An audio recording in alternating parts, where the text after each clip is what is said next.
પાટીદાર અનામત આંદોલન સમિતિના હાર્દિક પટેલની સૌથી નજીક યુવા નેતા અલ્પેશ કથિરિયા અને ધાર્મિક માલવ્યા ભાજપમાં જોડાઈ ગયા છે। સુરતના વરાછા સ્થિત માનગઢ ચોક ખાતે કાર્યક્રમનું આયોજન કરવામાં આવ્યું હતું, જેમાં સી.આર. પાટીલ, પ્રફુલ્લ પાનસેરિયા સહિતના મોટા નેતાઓ હાજર રહ્યા હતા। સી.આર. પાટીલે ભાજપની ખેસ પહેરાવીને અલ્પેશ કથિરિયા અને ધાર્મિક માલવ્યાનું ભાજપમાં સ્વાગત કર્યું હતું। 2020ની ચૂંટણીમાં પાટીદાર અનામત આંદોલન સમિતિ પાસે કોંગ્રેસને બદલે આપને સમર્થન કરતા સુરતમાં આપનો ઉદય થયો હતો। સુરતમાં પાસના કારણે જ આપનું અસ્તિત્વ બન્યું હતું, પરંતુ હવે આવતીકાલે શનિવારે પાસના બે યુવા નેતાઓ 200 જેટલા પાસના કાર્યકરો ભાજપમાં જોડાયા છે। ભાજપ પ્રદેશ પ્રમુખ સી.આર. પાટીલની હાજરીમાં વરાછા વિસ્તારના એક સંમેલનમાં પાસના નેતાઓ અને કાર્યકરો ભાજપમાં જોડાઈ ગયા છે। આગેવાન અને કોંગ્રેસ નેતા હાર્દિક પટેલ ભાજપમાં જોડાયા હતા, ત્યારે આ બંને સાથીઓ ભાજપમાં જોડાશે તેવી અટકળો લગાવવામાં આવી હતી। જોકે ત્યારે તેમણે આપ છોડવાનો ઇનકાર કર્યો હતો। જોકે હવે હાર્દિક પટેલ ધારાસભ્ય બની ગયા છે, ત્યારે હાર્દિક પટેલે જ આ બંને નેતાઓને ભાજપમાં જોડવા માટેનું ઓપરેશન પાર પાડ્યું હોવાનું ચર્ચાઈ રહ્યું છે।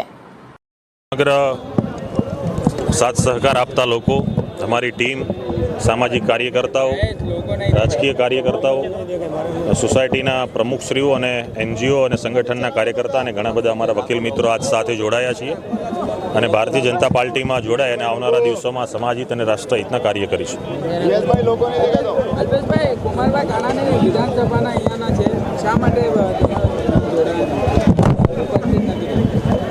પાર્ટી સ્તરનો કાર્યક્રમ છે। પાર્ટીએ જે લોકોને હાજર રહેવાનું હશે તમામ લોકોને સૂચના આપી છે।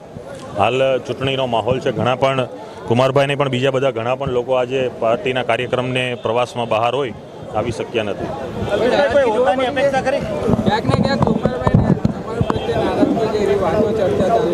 પાર્ટીમાં કોઈ નારાજગીનો પ્રશ્ન નથી। પાર્ટીની જે બાબત છે પાર્ટીના સંકલનથી થતી હોય છે। ચૂંટણીના સમયમાં દરેક લોકો અલગ અલગ વિસ્તારમાં હોય, એક મંચ ઉપર આજ ઘણા બધા લોકો આવી શક્યા નથી। હાલ પાર્ટી લોકસભાના કાર્યમાં વ્યસ્ત છે। પાર્ટીને જ્યાં પણ કાર્યકર્તા તરીકે જરૂર હશે ત્યાં અમે કાર્યકર્તા તરીકે અમારી ફરજ બજાવીશું અને પાર્ટી આવનારા દિવસોમાં કોઈ જવાબદારી સોંપી છે તો જવાબદારીનું પણ સનિષ્ઠાથી વહન કરીશું। અલ્પેશભાઈ, એવું તો શું પરિવર્તન થયું કે એક સમયે તમે ભાજપની સામે હતા, હવે ભાજપની સાથે છો? સમય, સંજોગ અને પરિસ્થિતિઓમાં ઘણા નિર્ણયો લેવાતા હોય છે। અમારી જે લડાઈ હતી એ લડાઈ અમે સમાજની મજબૂતાઈથી લડ્યા। સમાજને અનામત મળ્યું, સમાજને ઘણા બધા લાભો મળ્યા, સમાજને યોજનાઓનો આજ લાભ મળી રહ્યો છે। ત્યારે આવનારા દિવસોમાં સમાજના જે બાકી પ્રશ્ન છે અથવા કોઈ નવા ઊભા થનારા પ્રશ્ન છે એ સત્તાકીય રીતે રહી અને સત્તાના સ્થાન ઉપર જે પણ લોકો સેવા બજાવે છે એમના લાભથી ચોક્કસ સમાજને બમણો લાભ અપાવી શકીએ, લોકોને બમણો લાભ મળે, અત્યંત છેવાડાના નાગરિકને પણ લાભ મળે, એ માટે આ નિર્ણય લીધો છે। આપ છોડવાના કયા કારણો હતા? આપ છોડવાનું કોઈ મારા વ્યક્તિગત કારણો નથી, કોઈ પણ મતભેદ નથી। સવારે 10 કલાકે તેઓ ચોક બજાર ગાંધીજીની પ્રતિમાને સૂતરની આંટી પહેરાવી બાપુને નમન કરી પ્રતિક ઉપવાસ શરૂ કરવામાં આવ્યા હતા।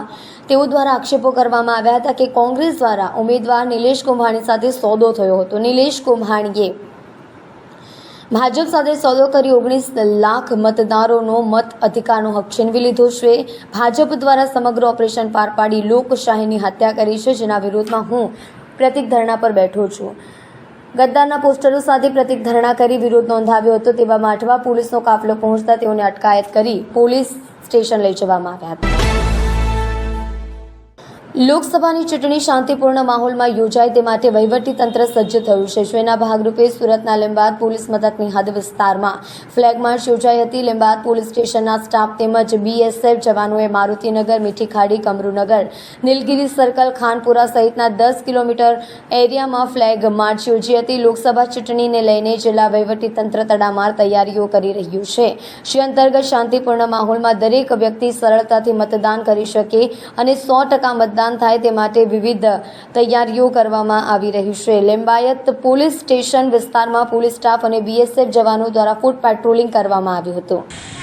સમગ્ર સુરત શહેરમાં શ્રી સીપી સાહેબની સૂચનાથી પોલીસ આગામી લોકસભા ચૂંટણી સંદર્ભે વિવિધ પગલાઓ લઈ રહી છે, જેથી આગામી લોકસભાની ચૂંટણીમાં શાંતિ અને સૌહાર્દભર્યું વાતાવરણ રહે અને કાયદો અને વ્યવસ્થાના ગેરરસ્તા ઉપસ્થિત ન થાય તે સબબ આજે લિંબાયત પોલીસ સ્ટેશનમાં ફૂડ પેટ્રોલિંગનું આયોજન કરવામાં આવેલું.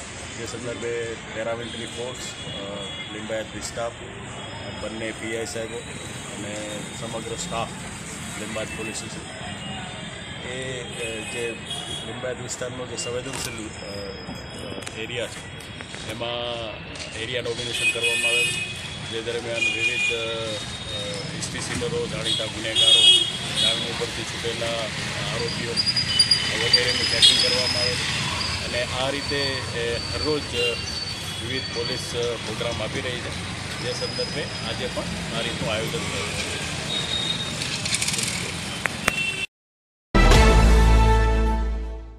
સુરતમાં નવસારી લોકસભા ચૂંટણીમાં ભારતીય જનતા પાર્ટીના એક કાર્યક્રમમાં ગૃહ રાજ્યમંત્રીએ કહ્યું, હું રૂપાલા વતી માફી માંગુ છું. 1000 વાર માફી માંગવી પડે તો પણ અમે માંગીશું.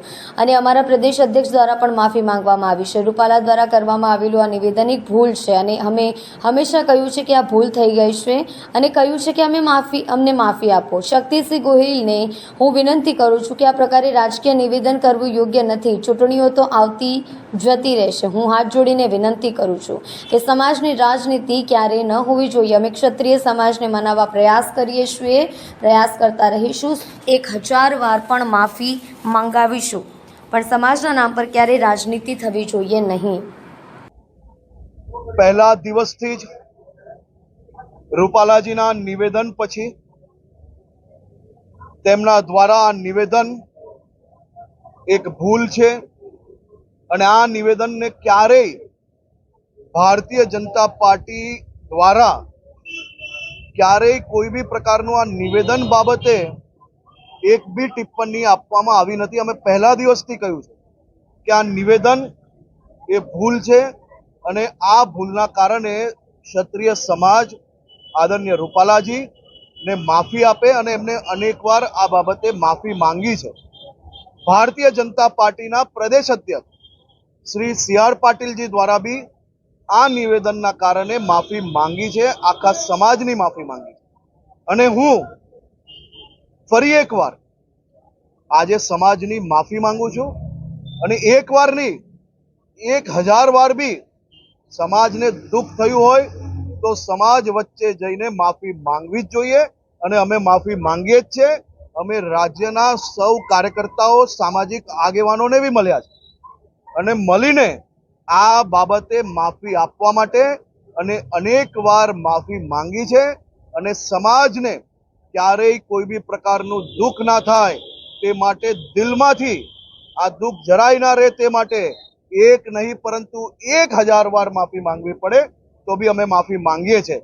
પરંતુ સાથે સાથે રાહુલ ગાંધીના નિવેદન પર બી ગૌર ફરમાવવું જોઈએ. અમે માફી માંગીએ છીએ અને માફી માંગશો, કારણ કે ક્ષત્રિય સમાજ અને ભારતીય જનતા પાર્ટી એક સિક્કાના બે પહેલું છે. આ અમારો જ સમાજ છે. અમે ક્ષત્રિય સમાજના મોટા ભાગના લોકો રાત દિવસ સાથે રહેનારા લોકો છે.